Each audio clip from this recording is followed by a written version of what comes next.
Shaking y'all, episode 38. It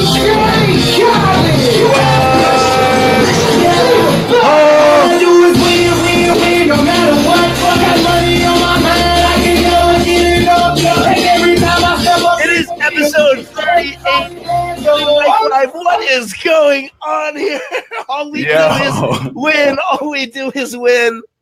Mr. Greenfinger himself, Majeed Mogharreban, is with us today. That is like the best intro ever, my friend. I had to surprise you.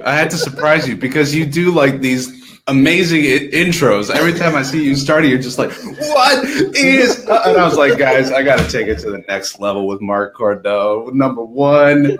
So I had to surprise you. So there you are. That is awesome, dude. Allison Prophet looks like she just got knocked off her seat. Good to see you this morning, Allison. Jorge, I do not know why you are the most rude person on this show. All you ever do is say hi to me. You never say hi to Majeed. Oh, there you go, brother. Saying hi to Majeed. What's up? Rico, it's good to see you, Jorge. For those of you who have not met me, my name is Mark Cordone. All I do is win, no matter what. I'm a positive psychology coach. Two things, y'all. How are you feeling today? And are you living in full purpose? That's all I do is living in full purpose. And how are you feeling? So Majeed, we're going to be talking about a whole bunch of things today. Specifically, we're going to be talking about how we can actually monetize making money speaking. I cannot wait to go there. But Majeed, are you feeling good and living in your full purpose this morning? I'm feeling good, man. I'm excited to be here. I've been looking forward to this. I have been too as well, my friend. I have been too. So for those of you guys who are watching live, for those of you guys who are watching the replay, Rachel Wright is watching live right now. Mark and Majeed. Let's do it. Let's do it together, everybody. Like magic. Like magic. Rachel Wright gave us I don't know what emoticon that is, Majeed. What is that? Like a heart eyeball? Love eyes. Yeah. Love eyes. You got some love eyes from Rachel Wright. So if you're watching the replay, if you're feeling good and you're functioning in full purpose today, why don't you give Majeed and I some hearts? Can we see some hearts? How do you beat the hearts up in Ottawa, Majeed? Oh, he just goes like this. You got it, man. You got it. Doesn't even make the heart. He just hits his chest, bro. That's sweet. That's sweet. So let's go and talk about this. It's Monday. You may not have had the weekend you necessarily expected. Maybe you're not feeling good, right? Maybe you're not living to full purpose right now. Maybe there's a whole bunch of things in your life that are changing right now. Maybe you've got a part of your life that will turn into a speech one day and you're living it right now, and it might be a little bit crappy.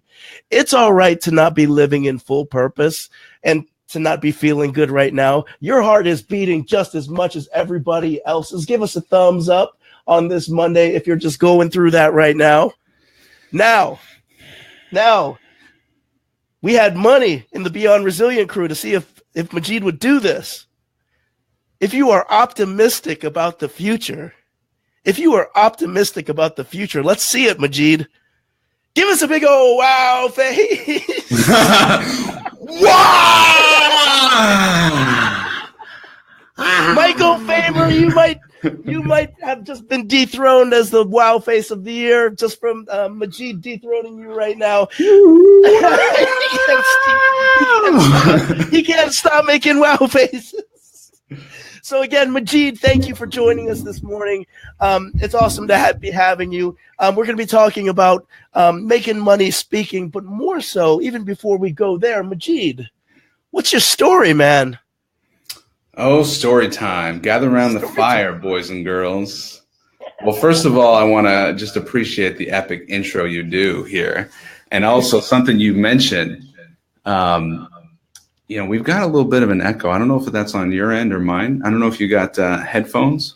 No, the headphones are broken, dude. It's not coming out anymore, so I think that just fixed itself. Cool. You said something about, you might be struggling right now, but that might become your story. And what we say in the speaking industry is your mess is your message. Your mess is your message. That's a writer downer. And the reason is when you go through the fires of hell, you come out the other side forged with experience, with wisdom. And this is what we look for in these experts, these gurus that we want to hear what they have to say, because they've been through the thing that perhaps I'm going through right now. Like if you're listening, you're going through something right now. There will come a day where you look back and go, I handled that, and here's the 6 steps I took. So your mess is your message. So my story begins at the kitchen table when I was a little kid doing magic tricks for my parents, making coins disappear and loving the attention of telling stories and making magic. From there, the theater and the improv team, I traveled as in an improv troupe, acted with Amy Poehler and Horatio Sands in New York City, traveled across North America as a improv comedy actor, and then got into the speaking business. And it was really out of this, I saw Tony Robbins in those infomercials. And I'm like, how does he do that? How do you get all the people to come? How do you be so incredible? And for me, I was like, I want to be a traveling motivational speaker. I want to do the, conference here, conference there, because I love my conferences and I love to travel. So the drive for the business was, how do I go to cool places, inspire people, and come back with more money than I left with? And that still is the driving question, although now I have 2 young kids and I'm married. And so the answer sometimes looks like a webinar, or it sometimes looks like doing a retreat in another country. So the model has shifted as the lifestyle has shifted, but the essence has been, how do I go out and inspire people through my stories or through story and come back with more money so I don't go broke doing it? So was that sort of the seeing Tony Robbins on TV and being like, I want to break this down, figure out how this dude's doing that? Was that sort of the impetus for getting you to want to do speeches? Yeah, I saw Tony Robbins on TV. I heard about this guy called Jack Canfield. He's kind of like an old grandpa guy. And got his book, The Success Principles, which is just behind me here on the shelf. Yep. And, one thing I learned is don't look at where they're at now, because if you try to replicate that, that's like 20, 30 years in the making. But look at how they started. And how they started was they just gathered rooms of people who would listen. And I had this concept of what if I did living room speeches? Just call up a buddy, say, bring some people together. I'll bring a pack of beer, and I'll just do speeches in people's living rooms. And living rooms turned into coffee shops and restaurants. Coffee shops and restaurants turned into church basements. Church basements turned into association meetings. Regional meetings turned into provincial or state meetings, turned into national conferences. And, I've done hundreds of free speeches for every paid speech. You got to get out there. And the mantra is to speak more, speak more. But I had to learn how to not go broke giving free speeches, which is what I help people with now. Now I heard a rumor that your first paid speech was paid with a gift card. Is that true? It's true. $25 Starbucks gift card at a speech that I really had no business giving. But, I was at this point where I was just like, I'm a speaker. I will speak anywhere. You tell me the topic and I will go to the library before the speech. I will become an expert in it and I will give that speech. And someone asked me, could you do a conflict resolution speech? We have this retirement home where the west wing of the retirement is kind of feuding with the east wing and they don't get along well. Can you come in and give us some inspirational thoughts? And I'm like, yes, I can. And I went out and bought a pack of tea, individually wrapped sachets of tea, and I put 2 tea bags in a Ziploc bag and 2 tea bags in a Ziploc bag. So I was coming in with tea bags and Ziploc bags. And as a metaphor, I was passing them around going, you need to sit down and have a cup of tea with someone from the other side of the building. One of those sachets is for you, and one of them is for your mortal enemy on the other side of the retirement home. And there was like 5 people there. One of them was nodding off, sleeping most of the time. And at the end, I did not get a standing ovation. 2 of them were in a wheelchair. But I did get a $25 gift card. And I was like, I am officially a paid speaker. You are officially a paid speaker with that card, man. That is awesome, man. That is awesome. I want to move back I want to move back a little bit further, man, because I think you know that on this show we go all over the place with people's stories, right? So you did start talking about Majeed, sort of the kid who actually did magic tricks. So before you even considered being an expert speaker, a paid speaker, a professional speaker, and now someone who helps other people become expert speakers, what did you want to become when you were little? Like, what did you dream about doing, man? Well, like I said, I love the stage. Yeah. I love the lights. Back when I was a kid, I was doing Broadway musicals, but like in California where I was growing up, or Illinois. My first musical was Annie. My next one was Charlie and the Chocolate Factory. And we'd go back to the dressing room, right? And I'm not ashamed to say it. I put on some makeup. You get on that stage, right? You're putting on the makeup. You're putting on like your like lipstick, your little wrinkle lines and all that. You're going up, and like who I become on stage is like this inspired version of me, right? I'm big. I'm in the big gestures. I'm projecting to the back, and I wanted to maximize my stage time. So even when when we're camping with the boys, that's the stage, the campfire, man. Yep. It's like, gentlemen, sit around. Let me tell you a story. So what was the big insight for me growing up was like all the world's a stage. Yeah. Everywhere you go. Yeah, for some reason, I think that there's a group of people that have that kind of mindset. And if you guys are watching right now and you feel like, it's not like you're putting on this phony performance, but everything is an opportunity to kind of broadcast yourself out there. I feel very similar. When I was a little kid, I wanted to be Michael Jackson, Majeed, right? Yes. And then I realized that, like, no, I like sort of being in front of folks and having the ability to entertain and inspire. And that's to me why when I became a coach, I was like, this is my rock show. Like getting a speech is my rock show still. It's my Michael Jackson moment, Yeah. So I saw you give a speech live, 4 feet away from me, and like you turned into, like, you're already a pretty high energy guy, pretty peppy. But you just turned into this just like rock star, right? And not everybody's like that. Not everybody wants to be on the stage. Yeah, there's something about it, and you just kind of light up. Yeah. Okay, so let's fast forward, as someone likes to do. He takes me in this glass bubble. And we move up forward in the glass bubble. We've made $25 in Starbucks coffee. Talk to us now about like how you went from making $25 in Starbucks coffee to turning this into a sustainable business, man. Mm-hmm, mm-hmm.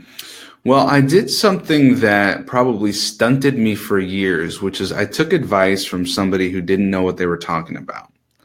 And I asked her, if I do like a half-day workshop or a full-day workshop, what do you think is fair to charge? And she said to me, this is 10 years ago, so it's not that far off. She said to me, if you charge anything more than $400 a day, they'll laugh you out of the room. And I was like, okay, so I got to like aspire to become the $400 a day guy. And she was broke. She was broke, and she was doing her, $350 a day consulting work. And so I was really happy when I got $150 for a half day workshop. but I couldn't afford to buy a flip chart paper, because if you ever go to the Staples and try to buy a flip chart, they're $50 a pad, you know? I did not have markers. And so I showed up in this, essentially it was kind of like a church basement. It wasn't a church, but it was like the kind of place that's like community center kind of thing. And there was no supplies. There was nothing, even the folding chairs were broken. And the environment was not an environment that inspired excellence, right?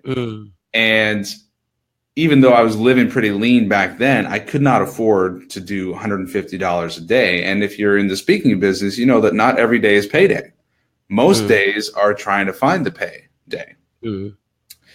So I took this approach of, I have to, go through the grind or earn my keep or pay my dues, or like I can only incrementally go up by like $100, until I met somebody who charged $10,000 a day.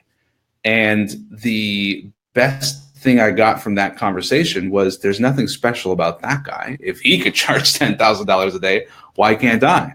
And the first time I asked for a $10,000 fee for a one-day workshop, they said, sure. Would that include your travel, or would travel be on top? And I'm like, travel's on top. And they're like, great. So, starting off, I was charging in the hundreds, a speaking engagement. What's your fee? $500 or $600. The problem is, when you say a fee that low, you may not realize it's low. For me, it was like the most money I'd ever made in an hour, $500 an hour. It's crazy. But they assume that you're going to not be very good. And in my case, they were usually surprised, like, wow, you're really good. But when you only charge $500, the assumption is that you're not going to be very good. Now, imagine you charge $10,000 for a speech. You're going to bring the heat, and they're going to be expecting it, right? Sure. Yeah. That's really interesting. I'm curious, what other mistakes do you see speakers making, or what mistakes do you see yourself making in retrospect, when it came to the making money part of things? Okay. So great question. The big mistake that I made, and the mistake I see a lot of speakers making, is too many topics. And what I did is I went on a bunch of other speakers' websites and I saw what they talked about, and I made a list of all of those things, and I put them all on my website. And I put them all on my business card. And my first speaker business card had a 2-column bullet point list of all of the topics: time management, communication, leadership, psychology, dealing with difficult people. It's like the whole catalog, right? And the fact is that when you understand communication and psychology, those two things applied in different scenarios are exactly what all of those topics are. It's communication, right? How you get an idea across from one person to another. Psychology, what gets you to do things and how you think.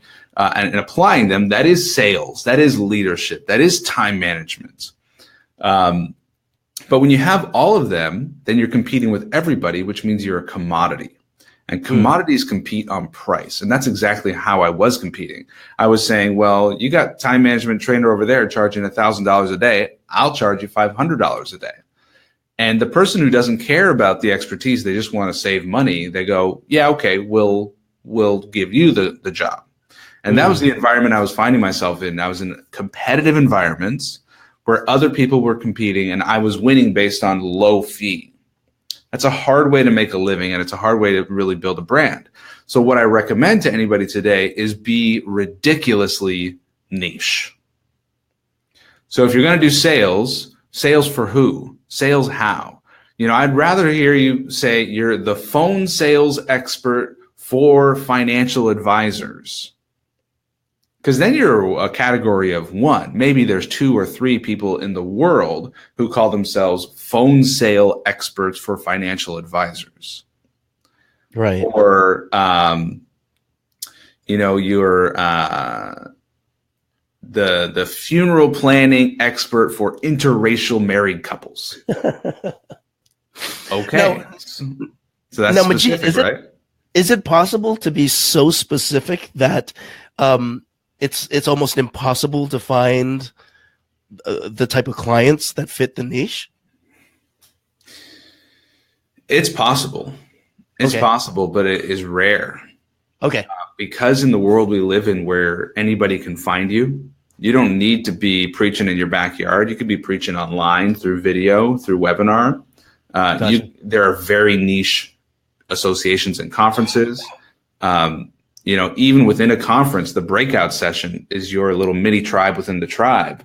And if you title your breakout session as use the word for, it's a great marketing word, for, sales for coaches, sales for life coaches, how to write a book for life coaches. You use that word for, and that's instantly a magnet to your ideal client because they go, oh, this is going to be relevant to me. Gotcha. And that's sort of how you separate yourself from the idea of being a commodity. Yeah. Right. We got a couple people in here. We got Allison Prophet, who's just had a booyakasha aha moment. So Majeed, thank you for that. Jorge's like, behind Majeed, real inspirational Mondays. Powerhouse in the house. We got one going on. We got Sophia saying, as a current funeral professional, I can do that. Oh yeah, I got to tell you about this funeral speaker. It's fantastic. So she came to me and she's like, I have an incredible story to tell. I want to get on stages. And so so what's your business and all this? And she said, well, I kind of accidentally got into the stationery business because in a period of 2 years, I lost 3 family members. She lost her daughter, she lost her husband, and she lost her mother. Tragic in a period of 3 years. And each time the death came, it was a surprise. And you have to make all these decisions as the person who's survived the lost person. And, it's like also happens to be the absolute worst time to be making decisions because you just lost a loved one. But you're like, what kind of casket and what kind of flowers and where do we have the venue and should we get sandwich squares or all these kind of decisions, right? And so she came into the business of being the stationary person because she has this expertise in paper and she was doing wedding invitations at the time, but she's like, I'm doing my own funeral stationery, right? So she did such a great job. She became known as the funeral stationery person. So she built a business in the funeral business because she did such a great job with the 3 funerals that she was doing stationery for, her own funerals. So now what she does is she goes to funeral homes and she'll book her own speaking tour. She'll pick out a couple funeral homes across the state. She's in Omaha. And she'll go to the funeral home. The funeral home will advertise for her. So they'll bring a crowd in and she'll talk about the 150 decisions you have to make when you lose a loved one. And she sells for $500 the funeral readiness kit. And the funeral readiness kit is answering all those 150 questions ahead of time, preparing everything you need to prepare so that you can actually enjoy the rest of your life and not worry what's going to happen when death comes unexpectedly. Out of this speech, she gives a speech for free.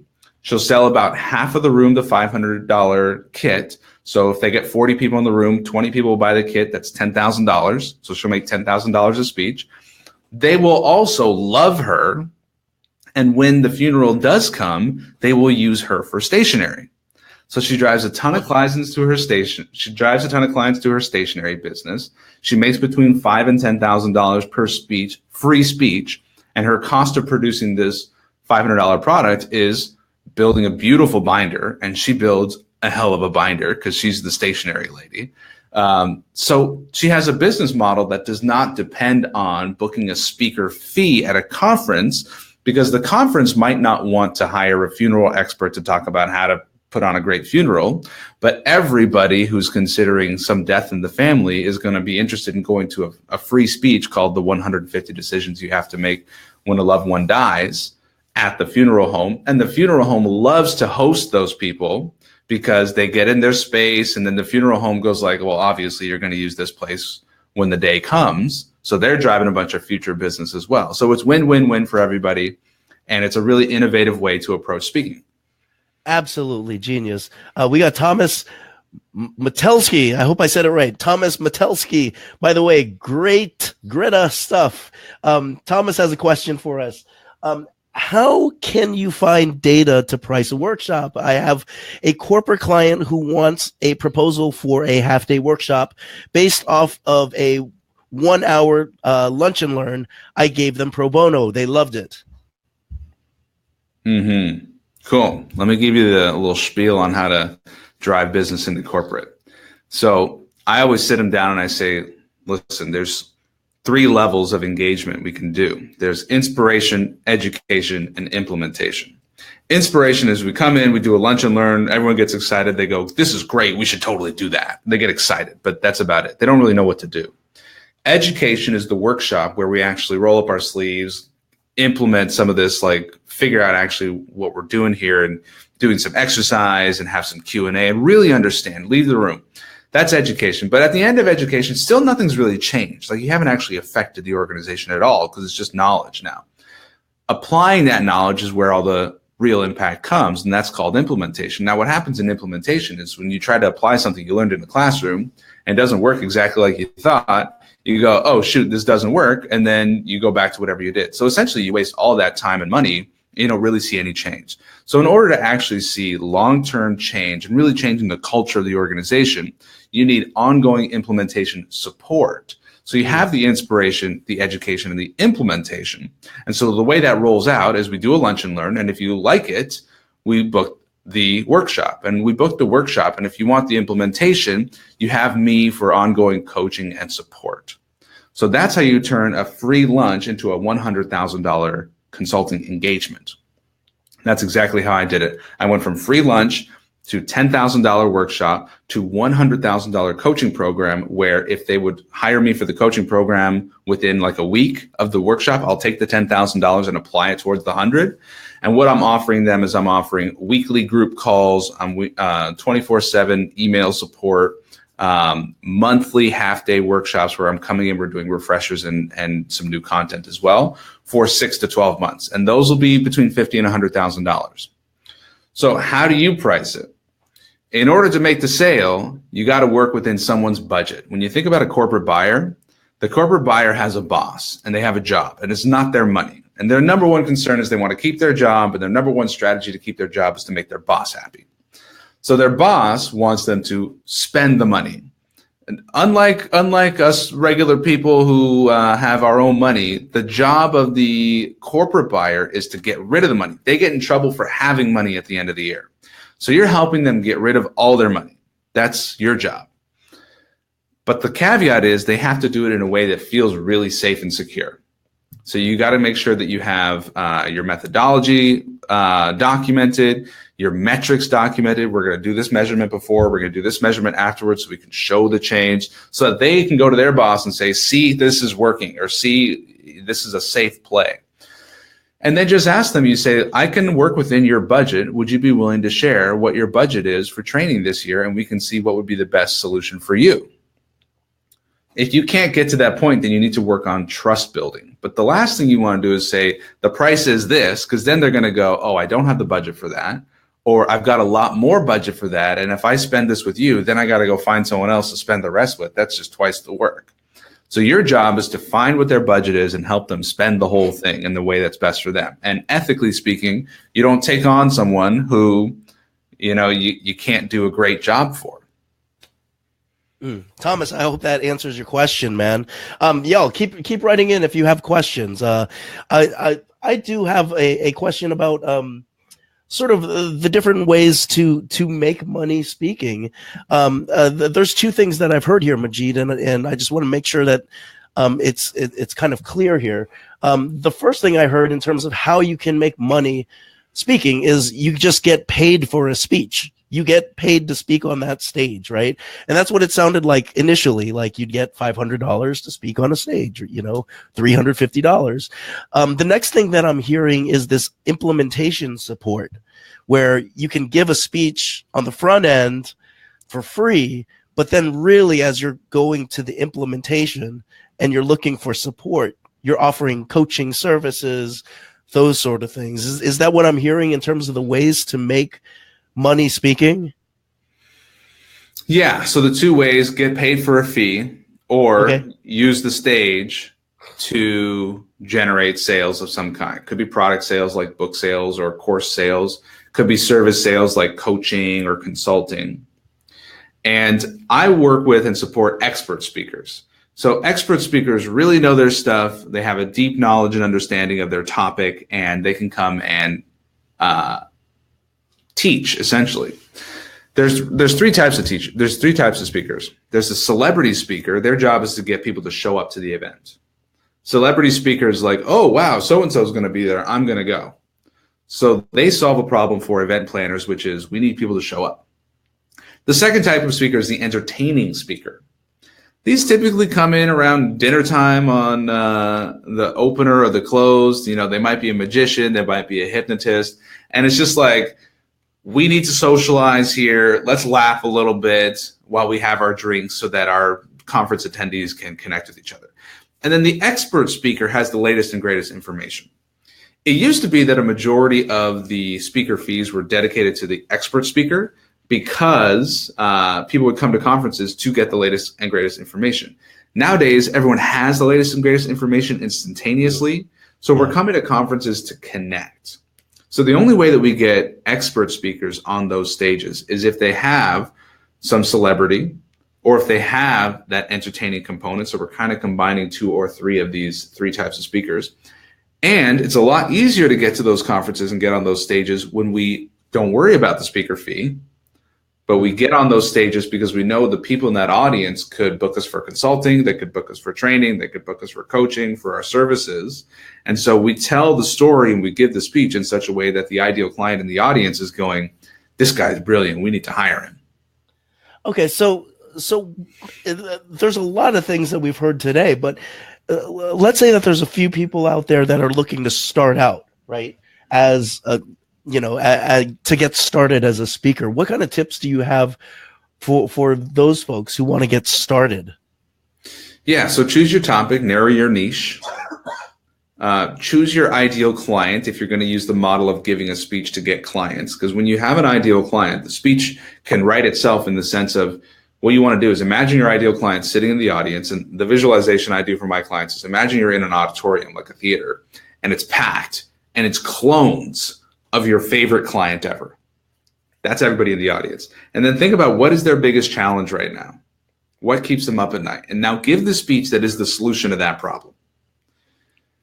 As you do that, they go, this has been so helpful, so useful, so valuable. What more can I do with you? What more can I get with you? And then that's when you start the client relationship. So to start, choose your ideal client and make your speech as the solution to their biggest challenge. Now, one of the other big challenges speakers have is, where should I speak? I don't know where there are speaking opportunities. And this is, again, going back to all the world's a stage. You can create your own event by picking and choosing who would be the right kind of audience and reaching out to them, advertising to them, word of mouth, and choose your venue, choose your location. And it could be a restaurant with a private room where you just book the restaurant, book the private room, and you do your own speech. It could be a webinar. And the key to a great webinar is a title that's going to hook someone to want to watch and a description that's going to get them to say, yes, this is worth my time. So good title, good description, that's what gets people to show up to your webinar. And then actually speaking on a stage, every stage, whether it's a Rotary Club meeting or it's an association meeting or it's a conference, every stage that has speakers has at least one person, sometimes more people, who are tasked with the job of organizing who's going to be the speakers. And so the process is go to that conference website, call that conference and say, who is the person in charge of organizing the speakers? Once you have a name, then you ask them, what kind of speakers are you looking for? Who do you have already lined up and what's missing on your lineup right now? And they say, well, we're looking for someone to do something on happiness. And Mark Cardone says, perfect, that's exactly what I do. Or if they say, yeah, we're looking for someone to do big data security, you go, oh, well, that's not me. You ever need a guy on happiness? Right?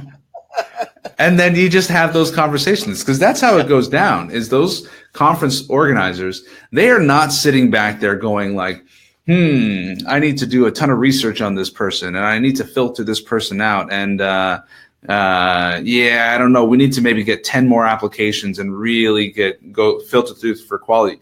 No, 9 times out of 10, they're like, oh, really? You'd speak? Perfect. Okay, let's just get that done. Because then they're like done, you know? Now, I really want to stress this. If there was one thing that that if you could pull out of this in terms of getting started as a speaker, really starting to talk to the speaker chairs. Majeed, you know this, in a very small amount of time, I'd use that exact tactic. And we scored something like 15 gigs. And the only reason why I didn't do all 15 was 2 of them were on the same day. So, I mean, there are conference planners all over the place. And I don't want to say that they've gone into oh crap mode, but by the time you call them and you talk to them about certain things, they're looking for you, basically. Yeah. They're looking for you to come in and do something. And so, like, it's almost like gold falling into their laps at that point. And I mean, that was a strategy that was absolutely amazing. So listen to this guy Majeed, man, because when I went and did that, like, I couldn't believe how many gigs I was getting. So break it down a little bit, if you don't mind me interviewing you for a second. So did you already know who the speaker chair was, or did you do a little research, and how did you reach out? Did you email? Did you call? What'd you say? So my goal, number one, is I didn't know any of the speaker chairs. And so I found it on websites, right? Depending on the sites that I came in, I had 4 things that I was looking at. If it was Asian American, I could do it. Right. If it was if it had something to do with leadership, social justice work, I would do it. Happiness work, I would do it. And then roller derby, I would do it. Yeah. Right. And I called up and I was like, instead of just emailing or going through just the process of speaker applications, I would find who the person was. I would get on the phone with them as soon as possible, and I would say, "Look, I'm filling out this the speaker application right now. I've got a couple questions for roller derby." It was like, "Look, I've got like 3 ideas for mindset work right now, and I want to make sure that I'm not duplicating something for y'all. Do you think doing something with optimal performance and lights out growth and just performance on demand is something that you want to hear? Consciousness is something you want to hear." And the thing is, Majeed, it was just kind of the same thing, but it was just kind of tweaked a little bit. Yeah. And little things like that. I know with another one, I called them up and I asked, "Look, what are you missing right now?" This was an Asian American conference, and they said, "Look, we really need somebody to talk about arts and like happiness." And I was like, "I am your boy. I am totally your boy. Let's do this." Nice. So, I think getting them on the phone was a big deal. And then, I think follow-up was also a big deal. Yeah. After those 14 or after the first 5, making sure that I found the chair for the next event so that they knew who I was and they were happy with the presentation, the speech. So just kind of, just kind of building some momentum and then just riding that momentum. Totally. And that's what's neat about the speaking business, is that you can turn every speech into more speeches. Because as soon as you get off that stage, this is what I do, is I can walk straight to the event planner. I say, "Did I exceed your expectations? Great. Who else do you know who might be interested in having a speech like that on their stage? Right. Let's talk afterwards. Let's set up a debrief conversation where we ask what could have gone better, what could have gone differently, and where's our next steps from here."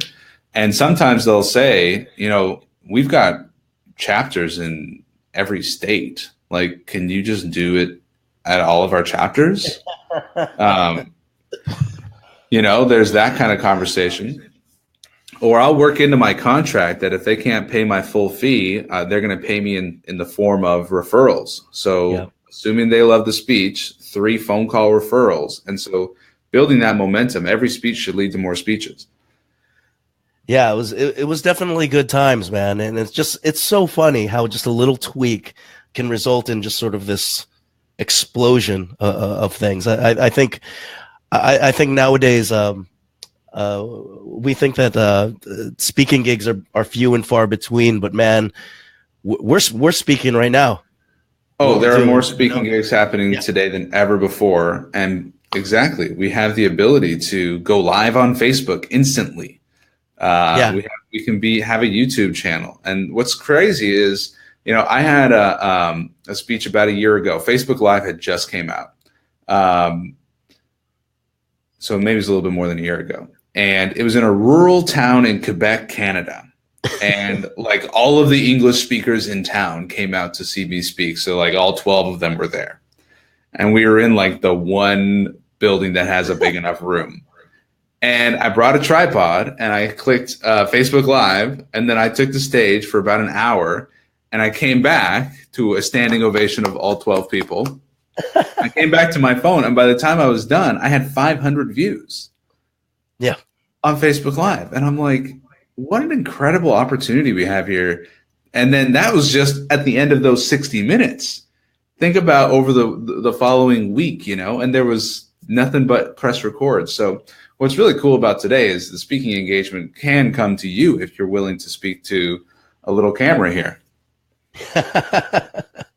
It's really awesome in terms of the different ways that you can have things sort of the ways that you can be creative about taking the stage, about being Michael Jackson or being the magician if you want. Majeed, talk to us. You talk to us about, how we make money speaking. You talk to us about sort of some of these mistakes that we made in speakers make. You talk to us about how to get started as a speaker. I want you to go back to that time when you gave your first speech, right? When you got that $25, right? To where it is that you are now, man. And I would love for you to share either the moments, actually not either. I would love for you to share what were the things that you learned from this whole experience that are either like, I wouldn't say regrets, but like your biggest learning moments from everything that you've done from then, that $25 card, up until now. Well, the thing that comes to mind is that it's a process. It's a journey, and whatever may be your vision of now I've made it as a speaker is just such a small blip on the radar. And like it's a fleeting euphoria of like, wow, this is awesome. For me, one of the early ones, we had just had our little baby, Ruby, and I was discovered on YouTube by a conference where they're based in Switzerland, and they were coming to New Orleans, and they wanted me to keynote their conference. They flew my wife and I out, had us stay in a 5-star hotel, brought the baby, picked us up in a limo, treated us like kings, right? It was a $5,000 speaking fee plus travel. And it was just so amazing. And then as soon as I was done with it, I was like, all right, back to the grind, back to the hustle. Because, what's not so glamorous about the speaking business is you spend 1 hour on stage, but it takes weeks to get that. It takes a lot of like applying and following up. And, I went back and forth with their people. Like there was a whole team of people working with me on like the content and the travel and everything. So but that was one of my visuals of success, is like getting picked up in a limo, being treated like a celebrity. And it was amazing. These like really smart, really talented people, much older than me, were coming to me asking me for advice. And I was like, yeah, I got answers. But the journey of the speaking business is building relationships, one speech at a time, I got to 10,000 contacts in my database, literally one email at a time that I was manually entering. Because I would pass around sheets, write your name, email, phone number, and I would collect it, and I would go home. And those piles of paper just makes me cry. But yeah, man, it's a journey. And then over time, I've niched and niched and niched and niched. And there was a time not long ago, like a year and a half ago, where I had public speaking as an expertise and I had sales as an expertise, and they're completely separate. But what I do today is the marriage of those two things. And I bring into it my experience in theater, so I know how to like stage a speech. I bring into it all the pieces, and I think over time it's just been a tighter and tighter refinement of what I do, that I choose to be, this is the thing that I want to be the best in the world at. And it also really helps to have a vision of a long game. I see myself doing this for 70 more years. Right. And having that level of thought, everything I'm doing now is an investment. Sure. Now, let me ask you this, because you've also sort of, not only are you giving speeches, but now you've gone into the realm of really helping expert speakers really rise to that new level. How has that been for you, man? Because that's one thing, like when you've been on the field playing, right? But now you're kind of off, you're off to the side coaching. How has that transition been for you? It's been relatively easy from the service provider standpoint, because I can help someone significantly in something that might feel like common sense for me, but it took me kind of 10 years to figure out this common sense, and I can really shortcut someone's path. What's been interesting is now I'm building a team. In the last 2 months, I've hired 4 people, and I'm not a natural manager or organizer of people. So that's been interesting.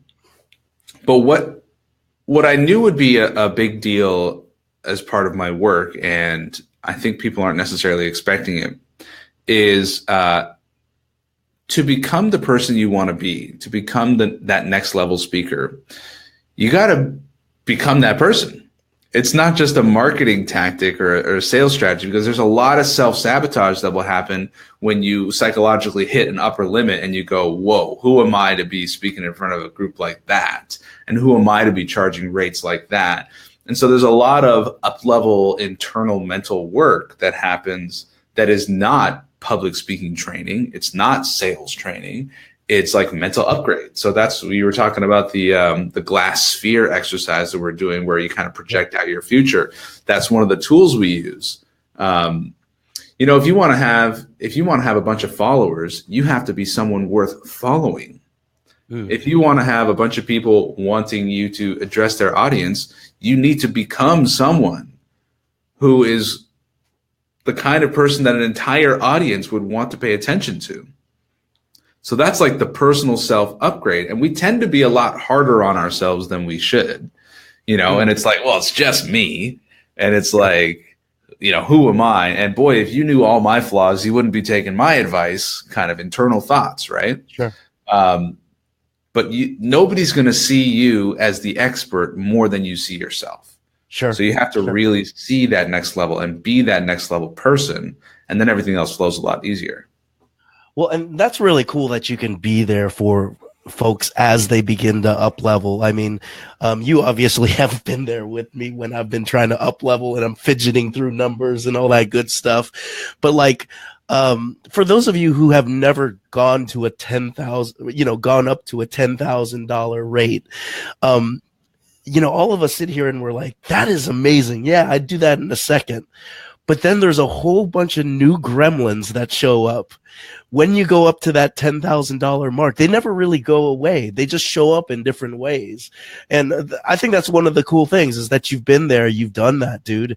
And you can help folks as they begin to up level, and sort of the idea of being like a phony or something, like, who am I to be getting paid this amount of money? Those sort of things, you can really help them with that. The upper limit stuff is very real. in whatever in whatever genre you're in, whatever domain you're in, whether it be a coach, whether it be a speaker. But it's very real in the speaking realm, man. Yeah, and I think one of the strongest evolutionary instincts we're going to have through this process is most of the people like if you just stick, if you're like most people, you kind of stick with your high school buddies. And most of your high school buddies are not on an upward trajectory. They're at a flat line or a slightly decline trajectory. And so what happens when you up-level yourself, you make them uncomfortable. And so you have the choice to make is to make them comfortable by keeping yourself small around them and trying to normalize around them. Or you make the difficult decision of letting some friends go. And so what I've done is I've crowded in a lot of high-level people by investing big bucks and taking trips out to conferences and mastermind groups to be around people whose normal is my goals and my vision board. My vision board and my goals is like they're living it now, and just to be around that and spend less and less time around people who are on that flat line or that decline trajectory. And evolutionary instincts say don't do that. Stay in the pack, stay in the group. Don't upset the pack. So I was lucky to learn that at a very young age. I moved to a different school every year until high school. And my father would always tell me at the beginning of the school year, choose your friends wisely because you're the average of your friends. And to please my father, I would choose the smart kids who were competitive about their math test scores so that I could go home and be like, Dad, I got a perfect on the test. But I knew this hack really early, which is choose your friends as the people who are what you want to become. Yeah, I think that's really cool because I'm thinking of a Nietzsche quote right now, right? I didn't mean to go all philosophical on everybody here in the last minute, but I think a good litmus test is this quote that Nietzsche threw out there. And basically he said that, everybody's going to think that you're cool. This is paraphrasing, by the way. Everyone's going to think that you're cool until you spread your wings out, and then they're going to try to clip them.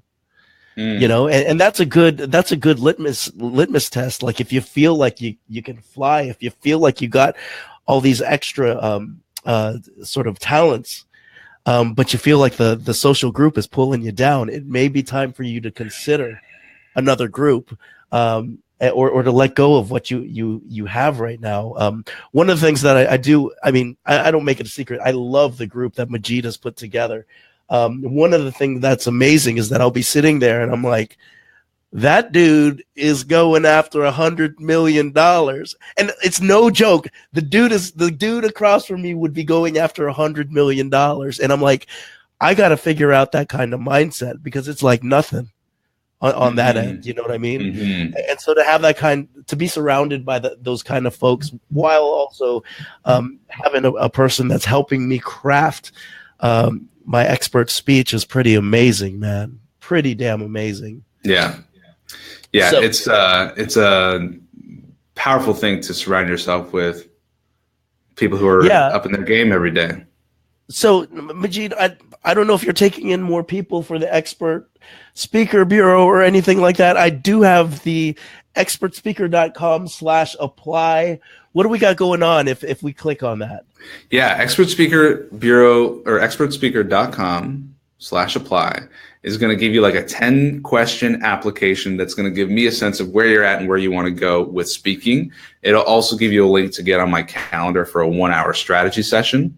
So I'm looking for people who want to get in the speaking game, who have a business that speaking will take that business to the next level. So we're working with entrepreneurs, and just see if we're a fit based on how I work. We work in a group. We work with next level people, and so I kind of protect the group by making sure it's like an only positive attitude type person. That it's really a person who's really on a successful path, like yourself, Mark. And yeah, we'll get on the phone. We'll talk about it. Right on. Hour with Majeed, expertspeaker.com/apply. It is That simple, from $25 gift cards to $10,000 wheeling and dealing, kiss stealing with limo rides, woo, in New Orleans.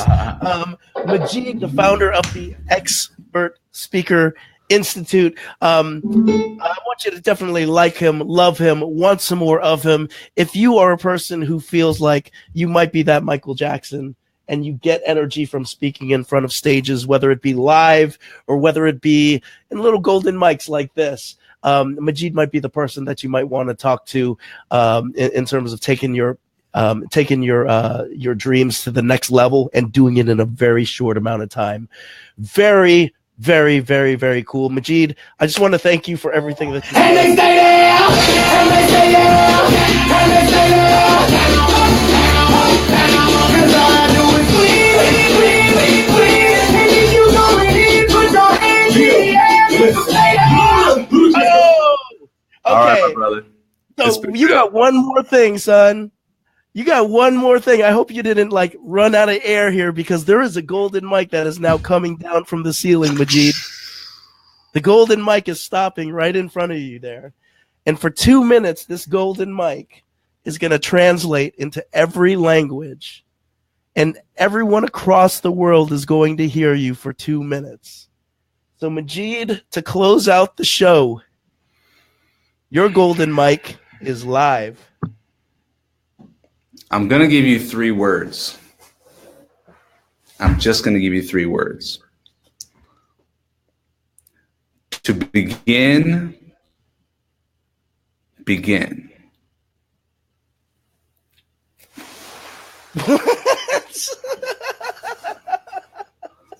That's it, man. That's the key. To begin, begin. Keep it simple. Keep it easy. That was easy. Super amazing. Super it. amazing. To begin, begin. Begin. 3 words, and 1 word is even said twice. Begin. To begin, baby. This is your boy, Majeed. I'm your boy, Mark Cordone. Episode 38. Like Majeed. Love Majeed. Want some more of Majeed? Share this out. Don't forget expertspeaker.com/apply. I saved my voice for my brother today. It's about to get blown out. Majeed, thank you again for showing up. My name is Mark Cordone. Final question. If you're feeling good and you're functioning well, then my question to you is, what is your responsibility to the greater good? I will see you soon in another golden mic. Let's have a good one. Thank you, Majeed. Peace out. Awesome, dude.